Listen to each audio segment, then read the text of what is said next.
Welcome back to Monroe Musings. Today, I'm joined by Kate McLeod.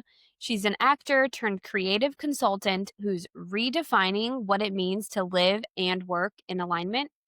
We dive into creativity, human design, self awareness, and how to let go of the shoulds so you can actually enjoy the process of creating. If you've been craving more ease, more flow, and permission to do things your own way, this episode is for you. And for reference, Kate is a 5-1 sacral generator with split definition. Let's get into it.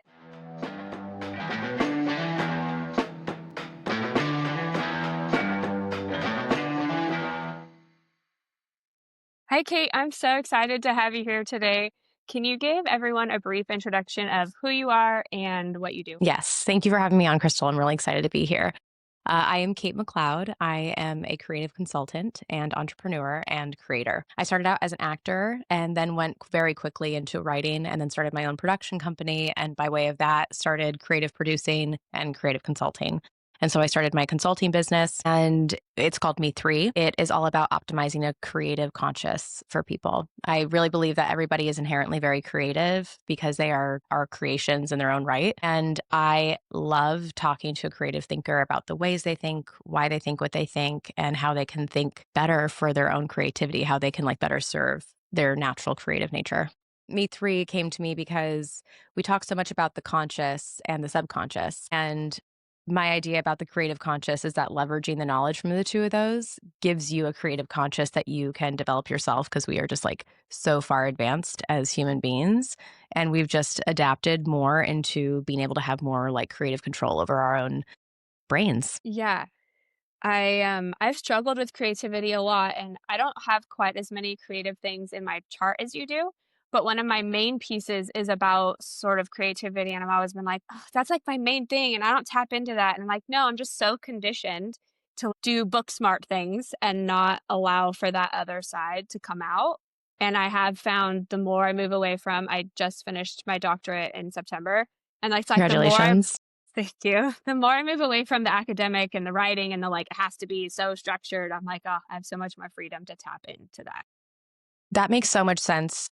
As someone who has 2 degrees and 3 certificates, there is equal amounts on learning that is required with learning. Because when people teach you, they're teaching you what works for them. And that's Mhm. great. It's very, very valuable. But I think that they're in the creative conscious, there's more critical thinking involved. So you can listen to what someone knows and you can take that knowledge. But the active question is, how do you apply it to your own life? How do you activate it for yourself? And how does it make the most sense to you? So I like hearing that. Yeah, totally. And that aligns with the way I see human design too. And it's actually kind of what gave me the light bulb moment for human design was because my background is sport and performance psychology.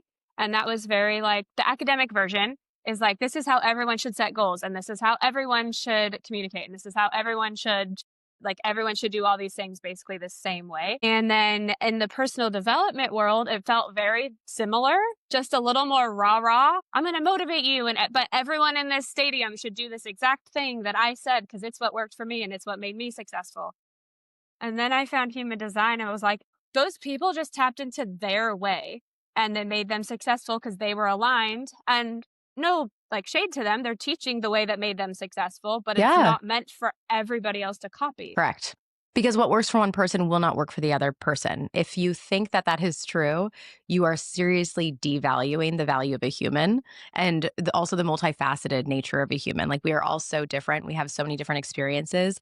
There is no one blanket rule that works for everybody except maybe sleep and drink water and eat food, Yeah, means of survival. totally. Yeah. You need to breathe. That as well. Yeah. Yeah. Yeah. That one too. But how we show up and how we work and how we especially create or bring our purpose to the world is Hmm. so unique to each of us. Absolutely. Okay. I want to dive into your design a little bit. I'm so excited. You did tell me you knew you were a generator, and that is true. So generators are creative powerhouse. They have a lot of energy when they're lit up by what they're doing.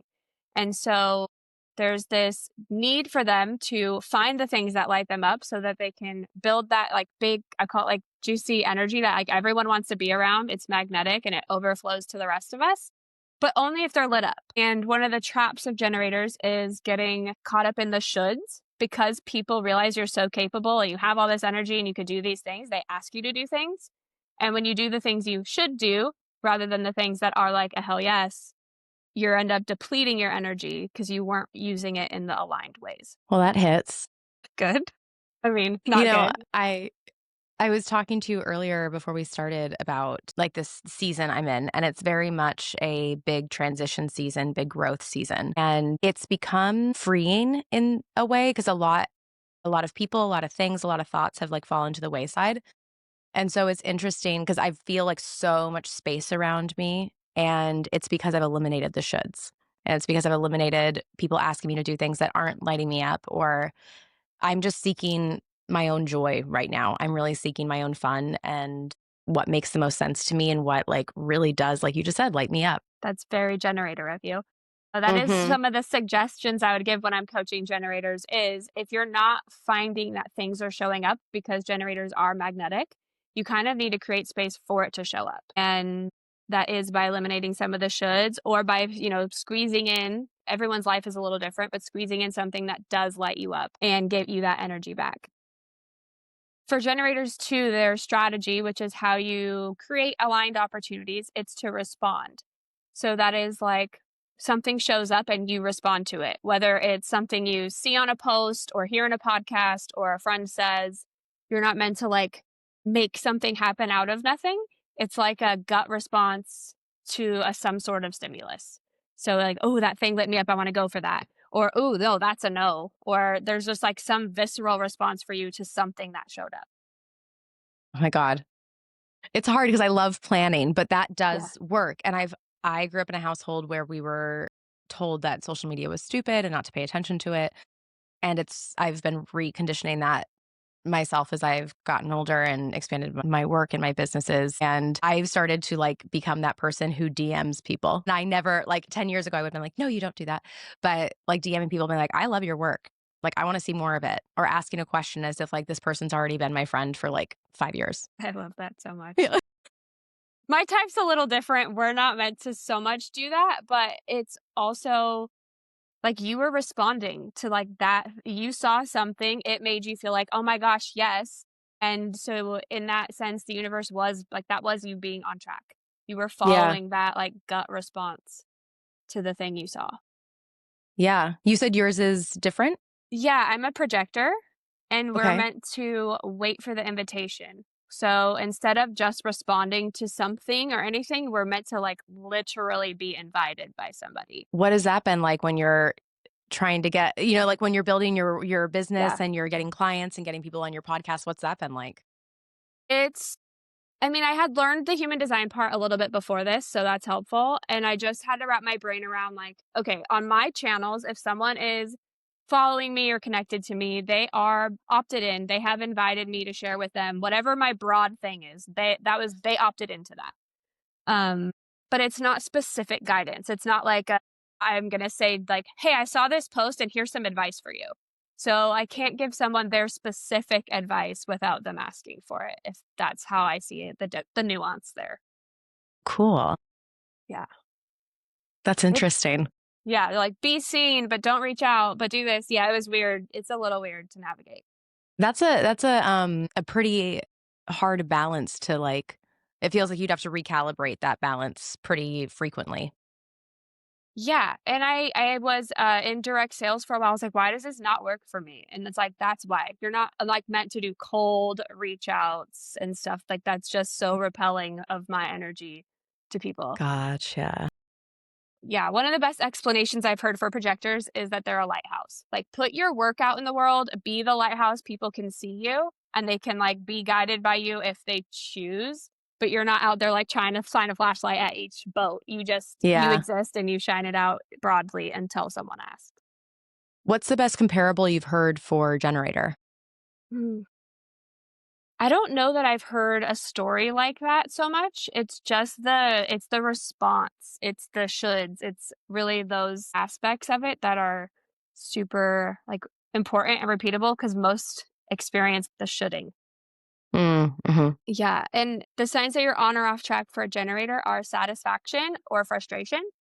And so a lot of times when a generator is frustrated, it is because they're using their energy in depleting shoulding ways, or they're trying to force something to happen and it's not in response to the stimulus. Okay. That checks out as well.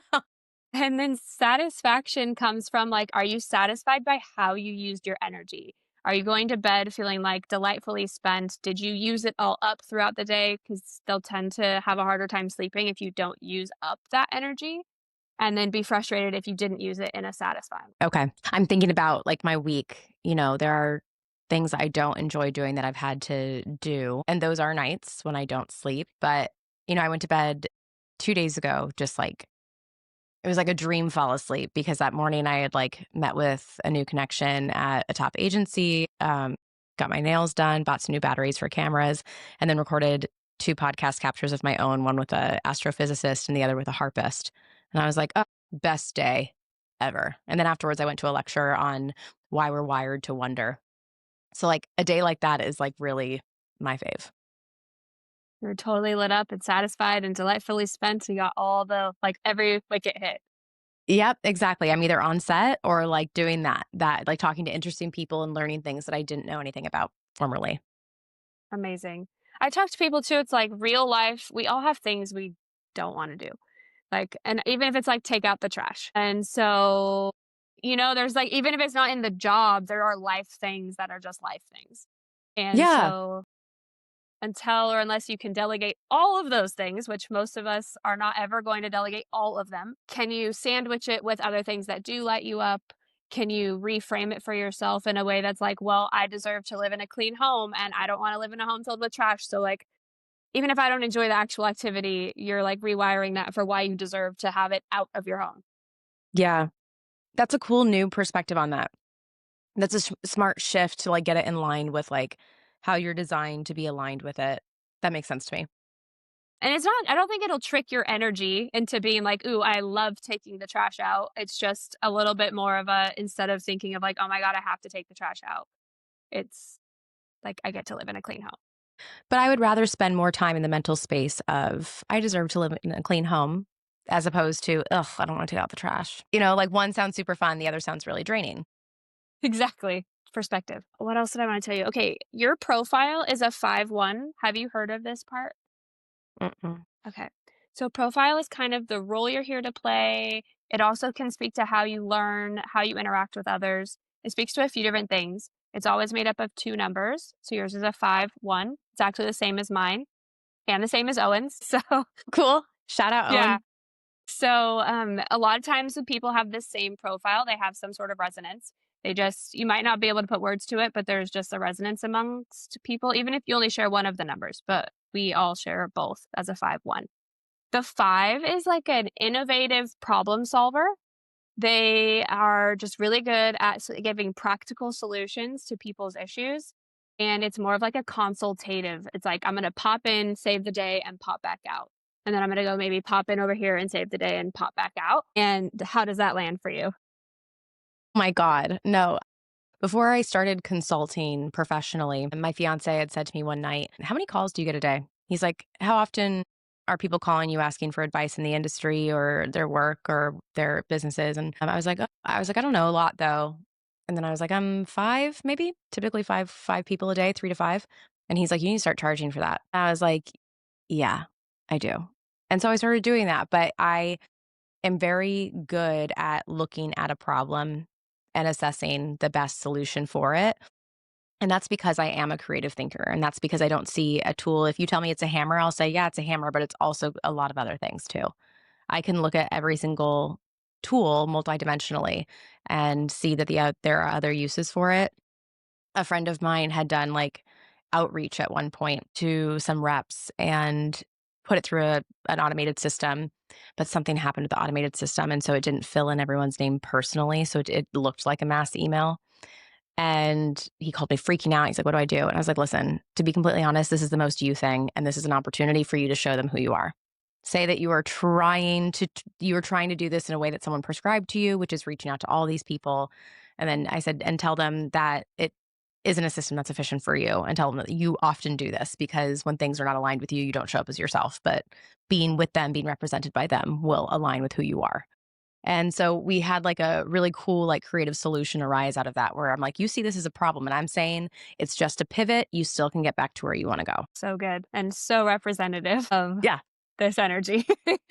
The I would say the shadow or the thing to look out for with the 5 line is in traditional human design, they called it the heretic, which I don't usually use because traditional human design lingo is weird and harsh. And it's more of like if people do feel that like savior, superhero type of save the day energy, and if they come to you for solutions that you can't offer that, like that's not for you to fix, and saying, yes, I'll fix it, and then letting them down because it wasn't something that was like in your wheelhouse.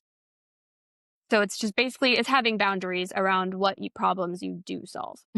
That's real. That's in my 30s. That's been the biggest theme is like setting boundaries. I'm a middle child, like through and through. And I've always been in a lot of situations like the calibrator and like because I am so good at perceiving other people and really good at connecting with other people, I've always had to be the person who has to adjust and attune to everyone else in the room and like what the big emotions are in the room. And so I've been a very good chameleon for a long time, but now I'm a chameleon with boundaries. And it is a really big, like, fail safe that has to be in place. And also same with clients. Like, I won't take on a client without, like, a preliminary conversation because if I'm not equally inspired by that person, I don't think that we're a good working fit because it has to be a mutually beneficial thing. Yes, totally. And you just touched on something else. I will jump to that. In human design, if you've seen the actual chart, there's 9 like centers and there's a bunch of lines and numbers. I don't know if you've seen the visual, but Mm-mm. each center is kind of like the chakra system. That's what it's representative of. And in the emotion, any of them that are open are where we're more likely to be conditioned, where we also feel other people's stuff in the world. So it's kind of like an empath, but it could be an empath of your ideas or your mind or your fears. It's like different areas where you're empathic. And you do have an open emotional center, which would be like traditional empath, where like you feel the emotions of everyone around you. And the shadow of that one is typically like people pleasing or avoiding conflict because you feel their gross feelings too. And you're like, if I just don't say anything, everyone's good and I don't have to feel them upset and they don't have to be upset. And it's like tiptoeing around stuff, and that's kind of what I feel like you were referencing, especially in the household and navigating everyone's feelings. Yeah, yeah, and, it's the shadow work of it all is so interesting where it's like the shadow of it is like and that I think that happens subconsciously where it's like, I don't wanna make them upset because then I have to feel upset. But, getting older and now I'm just like, "Okay, you're upset," and that's completely independent from my feelings on it. I was and also I think it comes to that conversation that you have to have yourself, which is like, "What's most important for me here? Is it to take care of this person or is it to take care of myself?" And if I'm not taking care of myself, then who's opting in to do that? For sure. I do Mhm. find that the more personal growth work people have done or any whatever route they take on their personal growth work, the more they have aligned with like the more I'm gonna say like the higher version of each thing in their chart rather than the shadow version. Whether they have ever heard of human design or not. Just Mhm. naturally happens. So it does naturally happen. You do leave the shadow and go more towards the light part of it. I think you have to do personal growth work. I just don't think you have to have heard of human design in order to address the thing. Like the more personal growth someone has done in their life, if even if they've never heard of human design, when I do like a reading with them, they'll be like, "Oh yeah, I used to be like that, and then now I'm like this," or "I used to do that shadow thing, and now I do see that." So it's like maybe with age and also just with intentional growth work, people have come to move away from the shadow in areas. Yeah, cool. I'm glad that that's like a natural thing that happens for people. That gives me a lot of hope. Yes. I mean, we can all live in the strength of our gifts.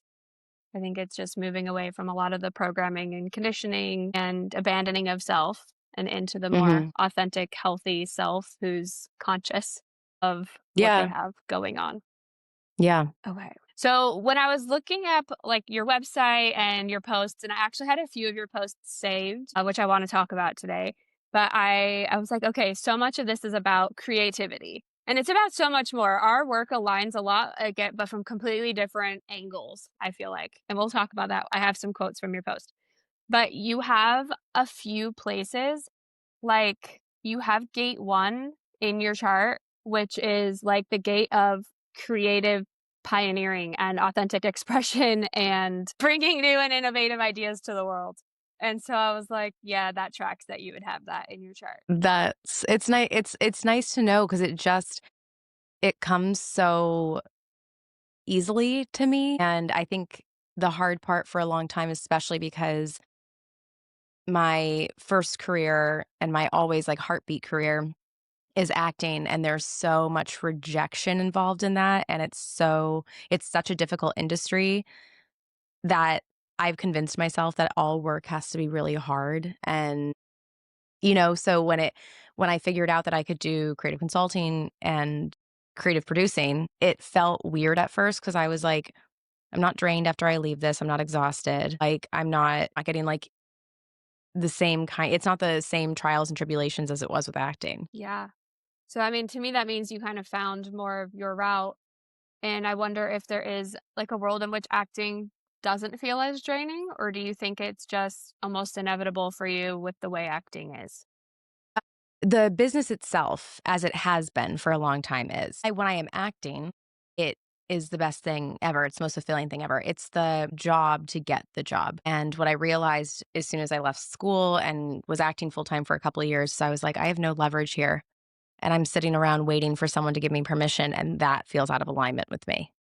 So that's how I got into writing, producing, making my own things. I'm like, oh, this is so joyous and like amazing. And I just as I get older and, like, meet more of myself and expand and become more of who I'm meant to be, that's where I find additional opportunities where I'm like, "Oh, okay, so I do love acting, but I love it this way." I'm like, "Okay, great." I'm like, "Oh, I love being creative. I love it being this way." So instead of being creative on the side of waiting for permission from somebody else, now I'm creative in the place where I give myself permission and I open my own doors because 'cause I'm literally building them. That's so amazing. And I think it speaks to how a lot of people will where they will love something, where for you it's acting, but I don't want to call it not politics in like the politics way, but like the politics, like office politics, and like the way that you have the things that go along with it are the things that like are not lighting you up enough to not want to do Yes. it that route at all. Yeah, because I've never been someone who's very good at, like, someone's like, "Well, you can come here, but you have to jump through 96 hoops." And I'm like, "Great, guess I'm never going there." Like, I think there's an easier way. I'm not going to prove myself. That's a conversation I've already had with myself, and I don't want to be in a position of waiting. That's been so out of alignment with me, like, waiting for permission is just not my vibe. I love that. Well, and you've created an alternative route. Mhm. Yeah, it feels very aligned, like creating my own route, like what makes sense for me. It's the same thing that I consult on. It's the same thing I would tell anyone that I genuinely cared about. It's just you don't have to take a route just because someone has found it before and prove that it worked for them. You need to find your own. And even if you're trying to get to the exact same place that someone else is getting to, you don't want to end up there with the exact same knowledge because then you're not a new person in that position. Nothing's going to change. So you have to acquire things along the way, right? Like you have to pick up things that interrupt your plot in order for your story to have ups and downs and for you to get any sense of like what's actually happening along the way. I think it keeps you alive and in tune to what's going on around you. Yeah, totally. And so it's nice that not only are you like an example, because I don't think again anyone should copy your way either, but you're an Mhm. example of how to create your own path, and then you teach people another path and to find their own at the same time. It's like honoring of both. Exactly. Like my thing is I am my own answer and you are your own answer. And that's like another thing with clients. Like I can never get a client who's like, you know everything. Like, oh, tell me. It's like, no, I'm here to reflect yourself back to you and to empower you to make your own decisions. Believe your own creative brain, believe your own creative process. I'm here just to reflect yourself back to you so that you can figure out what the best thing is for yourself because you are your own answer. I'm not your answer. Yes, yes. When I was working with athletes a lot in sports psychology world, it was very like I would work with athletes of a sport I had never even watched before. Like I think I worked with a field hockey team and I had never even seen field hockey. So I'm like trying, really quickly learn what do they call a goal? What do they call a this? Like because every sport has their own version of that. And I want to not look Yeah. like I don't want to call it you know, a goal or whatever. Right? Like I need to get their Yeah. lingo and not look like a total idiot. But I still would come in, even with teenagers, and be like, look, I'm like the mental skills person. but you're the Mhm. field hockey person. You can tell me, like, how do you run that play and what is your position's rules and all those things. Like, you are the expert here on that, and I'm the expert here on this, and we're going to collaborate. Yeah. I think that can be a catch-22, especially as you're starting out for a business when you don't know everything. Well, you're not supposed to know everything. And, like, if you knew everything, your life would be boring, you wouldn't wanna be here, to be completely honest. I think actually most of the power comes from knowing how much you don't know, but that's the exciting part because you get to. But no one knows what you know. That's the magic. It's like we all bring our own purpose. If everyone's purpose was exactly the same, that would be completely boring and Yeah, we'd be missing out on a whole lot. truly. Okay. So one of the posts that I saved of yours, I'm just going to pull a couple quotes from it. So it's not the whole thing, but it's about the lens we perceive life through. And you were talking about you can't control what shows up, but control the lens you see it through. It's not positive thinking, but precision thinking. And when you default to realistic thinking, you're not being objective, you're accepting the first filter that shows up, usually one conditioned by fear, past patterns, or someone else's projected limitation. And I was just like, that's amazing because so much of what like from the mental skills, the mindset side of things is like we call it control the controllables. You cannot control the call an umpire makes. You cannot control these things that happen, but how do you handle it is essentially what you're talking about. We do have fear and past patterns and stuff, and those all do impact our lens. Because if we're in that state of fear or whatever that is, it's really hard to control your lens once you're already afraid. So that's like the work. And I wanted you to Mhm. speak to that a little bit. Yeah, yeah. It's like doing, like, life audits, right? It's like, "Hey, did this work in the past?" And also just, like, making sure with your intuition, with your internal gut, all of these things, that what you're doing makes sense to you. Making sure that the way that you are perceiving the world actually benefits you, or if it's just a way that you've been conditioned to do. So it's like it's really learning how to get comfortable with the uncomfortable. I think a lot of creatives need the skill of learning to stay uncomfortable because that means that you're growing. I'm sure like a lizard while they're shedding their skin is not comfortable. Now, that doesn't look fun to me. Not that I'm a lizard, but like I think that any growing period requires that. And then also when it comes to like perception and like attuning yourself to have the best lens for any situation, it's about getting those blocks out of the way and those preconceived notions out of the way, those old narratives out of the way, and just saying, no, we're looking at this now and we're working for you now and we're looking for you future. We're not looking to bring the past up here. And also just that ownership of you can change it. You can change your perception. Don't tell me that your trauma or whatever else it is getting in the way, because wouldn't that be sad for that to get in the way forever? Like, you have so much control. So let's look at this again and let's talk about the possible ways that you could perceive this situation. Let's look at another way that you could see this. And as you start looking at things multidimensionally, then you can make more creative decisions based off of that because you have more information. Yes. Yes. I do think that it would be sad to allow trauma to influence your lens for forever.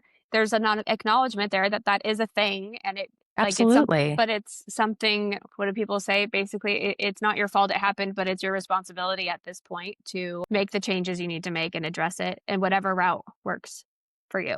Yeah. Hmm. One of the other things you mentioned, which I loved and I try to mention a lot too, is in I feel like the mental skills mindset world, they're like positive thinking. And you said precision thinking. I usually say something along the lines of you don't need positive thoughts, you need supportive thoughts. Like Mm, you want your thoughts to be getting you towards your goal. So it's like, is it kind? And I have a caveat there, but is it kind and is it true? And is it going to move you in the right direction. And just from an athlete standpoint, there are definitely people who would tell you, and I believe maybe 1% of them it's true, that like berating themselves pumps them up. Like, oh, but I play better if I completely berate. You know what I mean? And yeah, maybe that exists. I'm not saying it doesn't exist, but it's totally. For someone, pro- that definitely works. but for the most part, probably not.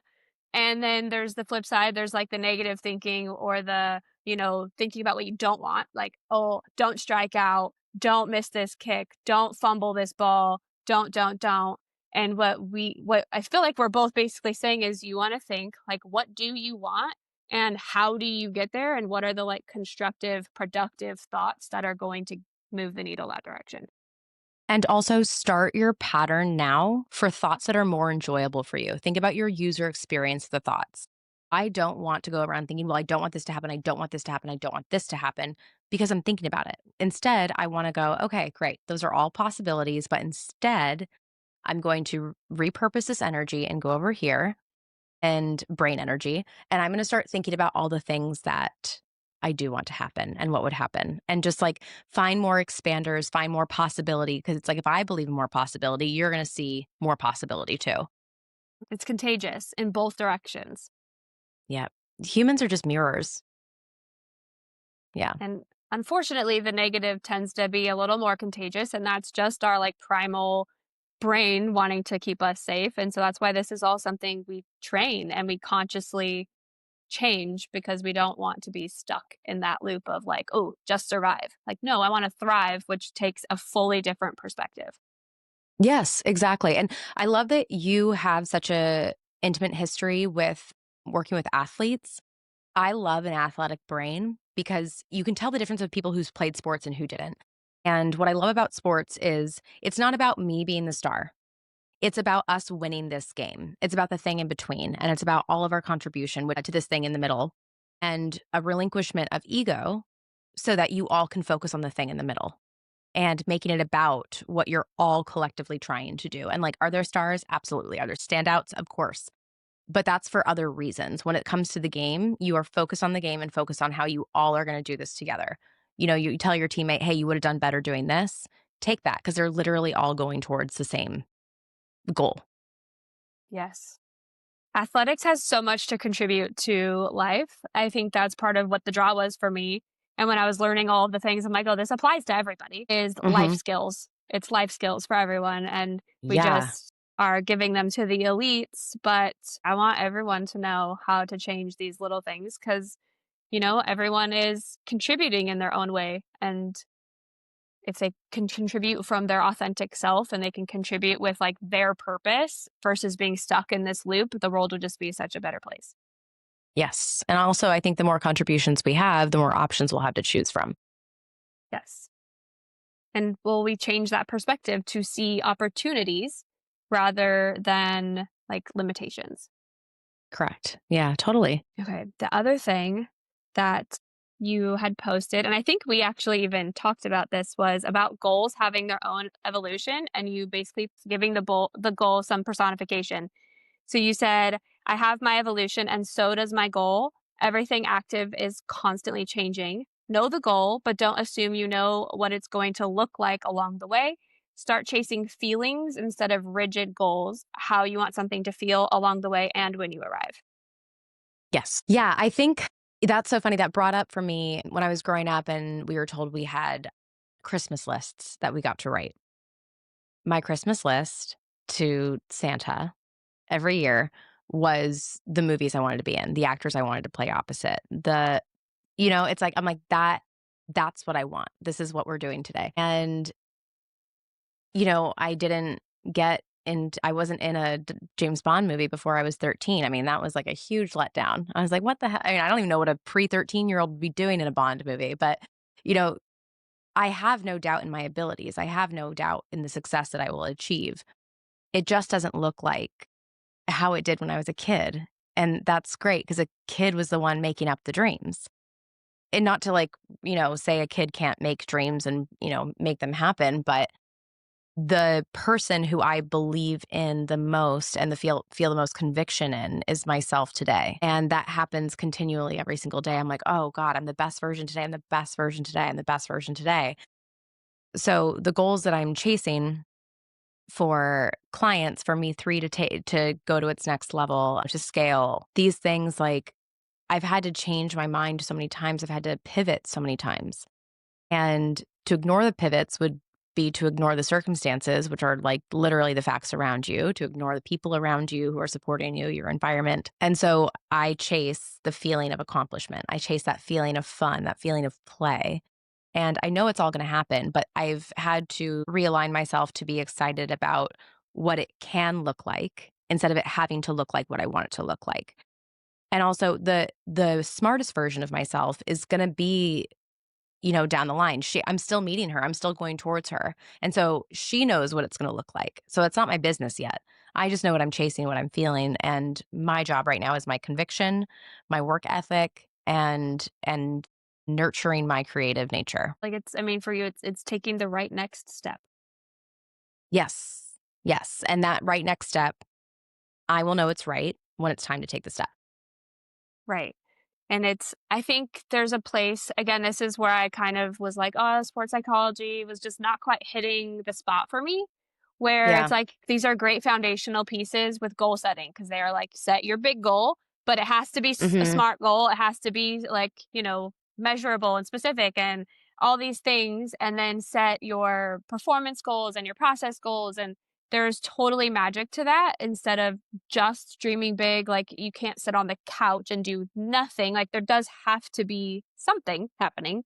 So there's like an Hmm. action step in there, but didn't leave really big room for like vision and for like the feeling. I'm like, people, like you're saying, like if I made a 5-year plan, I'm going to be a totally different person in 5 years. And if I'm not, Yeah. I've failed. Like, I better be a different person in 5 years. Yes. And that person might not have the same goals, or the goal the way I saw it 5 years prior evolved over time with me, like, or it maybe expanded, maybe it pivoted, maybe I don't even want the thing anymore, but it got me to this version and now this version has goals. I just think there's, yeah, the rigidity of setting a goal and making a plan and just like it has to be this way is so limiting when it could Yes. be, can we be this or better and this or more aligned, or like here's my baseline goal and I want to like leave some room for whatever the universe wants to like gift me with.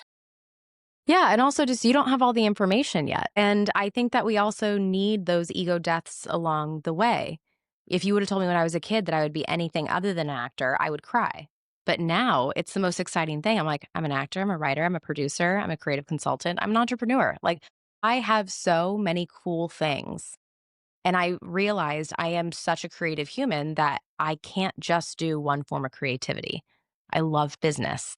Like, I love reinventing things, and my aspirations and my dreams have grown as I've learned more about the world, as I've experienced more about it, and also understood really what creative leverage can look like. And I'm like, ooh, that is so powerful. There's no way I'm going to miss that. There's no way I don't want that. Can you explain more what you mean by creative leverage? Like, creative leverage, being able to infiltrate the world with more creativity.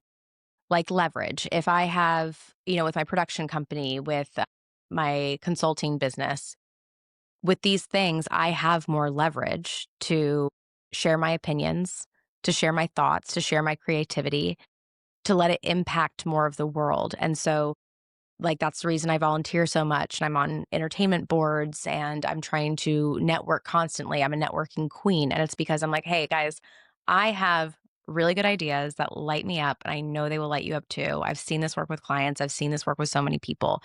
I'm telling you, I want to be a part of your creative idea because I can make your creative idea better.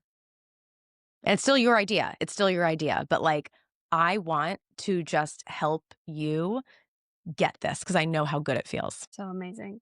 And you had a perfect example in there of like, as a child, your goal was like to be an actor. And if anyone had told you otherwise, you would have cried. But as a child, did you even know creative consultant was a thing? And that's how you were saying, No. like, you don't have all the information yet. So you didn't even know that was an option to choose from.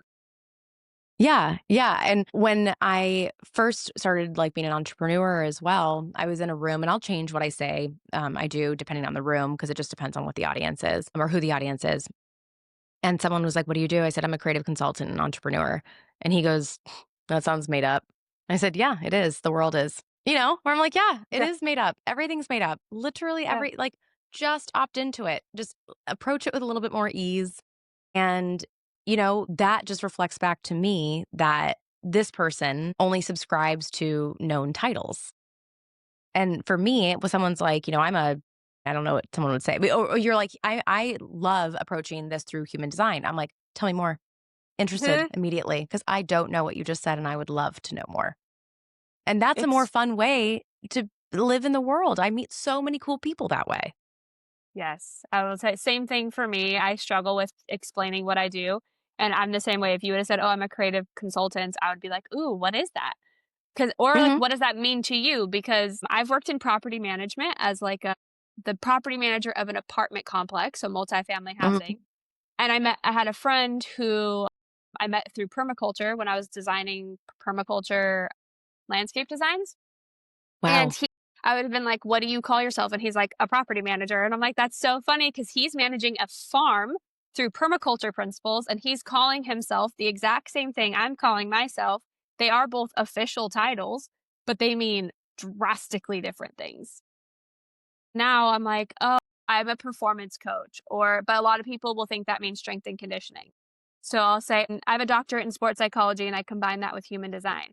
And people be like, "I don't know what either of those words are." Like, I don't know what sports psychology is and I don't know what human design is, and you lost me. And then other people have the response you said, we're like, "Ooh, what is that? Tell me more." And it's like, Yeah. that's how you get to know people and you have the better conversations. Like, what are you passionate about versus how was your day? What do you do? Or what, like, the conversations that are draining and stuff. That's how you get away from those and you get into more of these, like, "Oh, what is that? What are you passionate about? Tell me more. Like, fill my cup up and I can fill your cup back." Mhm. That's interesting you say that. I do have a feeling that the next generation, like, we're gonna get called out at some point where they're like, "It's rude to ask people what they do." Because it is a qualifier. I mean, yeah, it's context too. But I do like the question, what lights you up? And even if someone says to me like, "Oh, I'm a lawyer," I'm like, "Great, what kind? What's your approach? What's the dream?" Like, I wanna know what that means to you because I can tell you what my perception of it is, but that doesn't actually illuminate anything about you for me. And so many people hate what they do. And they want to have this, like, Oh, creative yeah. passion project and they have something creative and passionate on the side, but it feels like a lie to not tell them what, like, your day job is. But you're like, "I don't wanna talk about that. I wanna talk about my Yeah. dreams and my vision and this thing I'm working on or lit up by or this new topic I went down a rabbit hole on for, like, 12 hours last night." Like, I wanna talk Mhm. about anything else but this thing that I don't even want to be doing.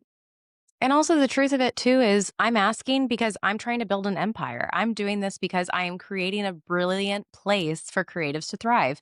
And so if you fit in there, I want you a part of it.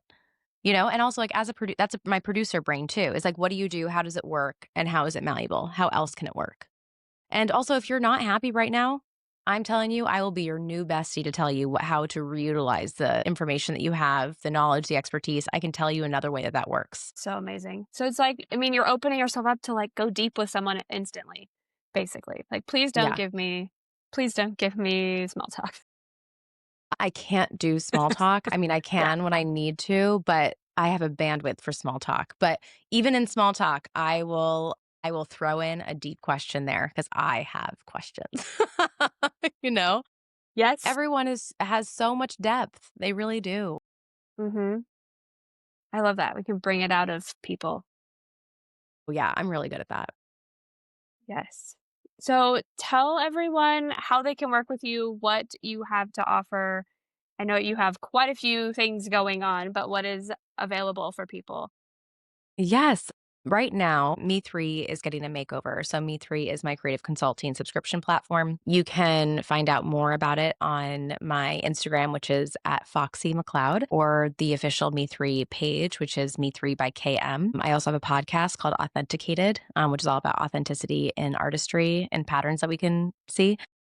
But for Me3, that is really the place to work with me right now. I'm not taking on too many private clients anymore because I'm kind of at capacity for that, still to honor my own creative processes and everything I do. But it is a really, really cool community of other creative thinkers. There are entrepreneurs in there are actors in there are writers in there are coders in there. And it's a place where you can subscribe to a curriculum about how to develop your own creative conscious, which is how I have transferred my acting method into an approach to living and to thinking and developing a creative conscious. And we also have open office hours every Friday. So there are 3 spots available where you can just get one-on-one consulting with me, and that's bringing your scripts. It's for actors, it's bringing their auditions. For other people, it's bringing their business models, and it's just getting consulting and additional eyes and reliable feedback every single week available to you on what it is that you're working on, and also accountability too. Amazing. So I do have those links and they'll be in the show notes. Is Cool. there Anything I didn't ask you that you wish I had? Ooh, I like that question. No,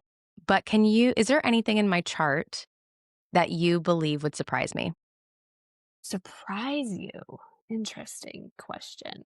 Now that we've had like a good hour of getting to know each other. You know, let's see. I don't know if anything would surprise you. You have a lot in your chart that speaks to you being good in small teams, like a 3 to 5 person team. You bring a lot to that table. What else? No, you have right facing arrows, which explains why goal setting for you, you tap into the feelings more. You already mentioned this, so I don't think it'll surprise you. Your ego center is undefined. And that's another center where people tend to struggle with in the shadow, struggle with self-worth and feeling like they have to prove themselves. And in the middle of our conversation, you were like, "I just decided I'm not proving myself anymore." And Yeah. I was like, "All right, she's already got that one down too." Mhm. Yeah, and then you have a split definition, which is how our energy travels through the chart. And when it's split, it can be some people call it collaborative definition. So if you ever do feel creatively stuck or you're like just in that moment where you're like, that I don't know if you experience this, I do, where it's like, gosh, I feel like I just need something to like bridge this gap because it's right there, but it's not at the tip of my tongue. So, that feeling? Yes, I do. Be around other people's energy can usually get that flow going for you because that's like a place of stuckness in our chart where I have the same thing where it's split definition. So you might go to a coffee shop, you don't even have to talk to people. For me, I'll like put headphones in, but it's just like other people's energy sort of bridge the gap for me and it opens up that flow. So that's something to experiment with if you're working alone and you feel stuck, getting around some other people's energy. I don't know if Yeah. anything would shock you. See, what's so cool about this though is any version of myself that's younger than myself today, I refer to as little Kate. And I love those past versions of self, but what this is so cool and what it's illuminating is why she thought that all of they all thought what they were doing was correct because it was part of the shadow. So it makes sense that it was there. But it has been like a very newly realized version of myself now that is the person I am now. And that's why I told you I'm like generally just uncomfortable because I'm just like, yeah, I'm just growing. I'm just a little growing bean. Just like getting my sunlight, my water, and just like continuing to go where I'm going. But yeah, that makes sense. I also, creativity doesn't happen in a silo. Like it happens with other people. And I think that's why I do need other people, whether it's like my touchstone confidants or like you said, like going to a coffee shop. I don't want to talk to you, but like I definitely want to be in the energy and I'm going to observe you. Totally. Yeah. I mean, like I said a lot, the more people do work and the more self-aware people become, I find that they have already aligned with a lot of pieces of their chart and like the strengths of their chart as they've developed their own self-awareness and done their own personal growth. Yeah. Self awareness is just like the coolest tool you could ever use. Yeah. My Yeah. philosophy is always grow your self-awareness, take intentional action. If you're going to boil it down, just do those two things. Yes. Amen. Yeah. That. Yeah, totally. All right. Thank you for coming today. I was so excited we finally got to Thank talk. you. Yeah. Same. And no, this felt very serendipitous and like it was supposed to happen. So thank you very much. Thanks for tuning into Monroe Musings. I hope this conversation gave you permission to trust yourself a little more, to choose your nature rather than culture. If you haven't already, I would so appreciate you to subscribe to the show. And if you would like to explore your own human design chart or learn more about working together, please go to my website. And remember, going against the grain isn't just rebellion, it's coming home.